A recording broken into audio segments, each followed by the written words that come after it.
dab saaro hay haatay ka tag haweeney seegeeda kali ugu deeqday ayaa dhowr sano kadib dalbatay in kalideeda dib looga soo celiyo macnaha waa inay naagis qabay kaliba ugu jirtay kalidii dhowr sano kadib oo la isku dhacay khilaaf ay mid kalideeda la soo saaray dhahday meesha rag iyo door baa loo kala baxay waliba dumarka jaanis ka qarniga heleen bal commentiskii laga bixiyay afeerino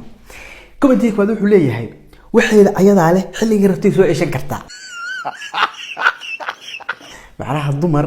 haddii xataa loo qof bil aadana qoorta laga jaraa qofka bil aadana ka caadi waa sometimes qoorta waa laga jari karaa iska dhacay arad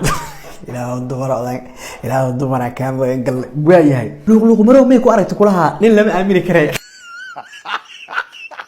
لا يهدر خلاف كاس وحو كسرسنا الشيكت ملها لكنسي dumarkii automatically maskaxdooda waxa isku xirtay inuu naakala aaday ilaa halkaas meel ay dhanka wada jiricodaan moogta gaayahay deynaan kuleeyahay kulaha xaajiga sanado kadib waa ka soo ceshanaa ribalay isla xaajigii ay xamalaysaa ribalay u soo galano aan ka yeelay ma oo camal dumarku waa balay